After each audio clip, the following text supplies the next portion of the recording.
Hello అండి. ఇదైతే మన చిత్తూరు జిల్లాలో రైతులు పడుతున్న కష్టం అన్నమాట.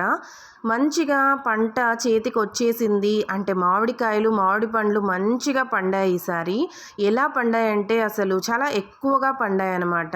మంచిగా డబ్బులు వస్తాయి కదా, మనం పెట్టిన పెట్టుబడి మనకి వచ్చేస్తుంది అనుకున్న టైంలో మామిడికాయలనంతా కూడా ఫ్యాక్టరీలకే పంపించాలి అని చెప్పారు.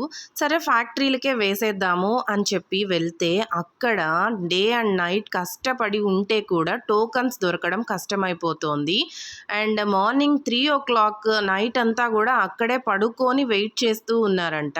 తీరా టోకన్స్ దొరికేసాయి కదా అనుకునేటప్పటికి ఇంకొక దెబ్బ ఏంటంటే ఇలా ట్రాక్టర్స్లో కాయలన్నీ కోసుకొని పోయి మనము ఇలా పట్ట అయితే కట్టేసుకొని వెయిట్ చేయాల్సి వస్తుందన్నమాట.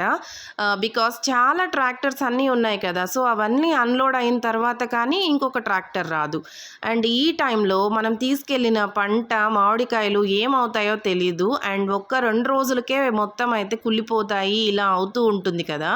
సో మొత్తం కాయల్లో కూడా ఎన్ని కాయలు వేస్ట్ అయిపోతుందో తెలియక అండ్ ఎప్పటికీ అన్లోడ్ అవుతుందో తెలియక రైతులైతే చాలా బాధ అనుభవిస్తూ ఉన్నారండి. ఈ బాధ నేను మాటల్లో చెప్పలేను, అంత బాధ అయితే వాళ్ళు అనుభవిస్తూ ఉన్నారు. కూలి వాళ్ళని పెట్టి మామిడికాయలన్నీ కోసి ట్రాక్టర్లోకి లోడ్ చేసి ఆ ట్రాక్టర్ ఎన్ని డేస్ ఈ ఫ్యాక్టరీల దగ్గర ఉండిపోతుందో తెలీదు. అన్ని రోజులకి రెంట్ కట్టాలి. సో ఇవన్నీ పోయి వాళ్ళకి ఎంతవరకు మనీ అయితే వస్తుందో మనము ఇంకా ఊహించుకోలేమండి. అసలు వాళ్ళు పెట్టిన పెట్టుబడికి, ఆ పురుగుల మందుకి, దున్నించడానికి, వాటర్కి, వీటికి పెట్టిన అమౌంట్ కూడా వాళ్ళకి వస్తుందో లేదో తెలియని సిచ్యువేషన్ అయితే ఉంది. సో చూసారా ఇక్కడ ఎంతమంది ఇలా వెయిట్ చేస్తూ ఉన్నారో. కొంతమంది రైతులు పెట్టిన పెట్టుబడి రాకపోగా ఇంకా ఖర్చే ఎక్కువ అవుతుందని చెప్పి చెట్లకే వదిలేస్తున్నారు కాయలు. కొంతమంది ట్రాక్టర్లో తీసుకెళ్ళి ఫ్యాక్టరీ లోపలికి వెళ్లకుండా కుళ్ళిపోయి రోడ్ల మధ్యలో అలానే వేసేస్తున్నారు.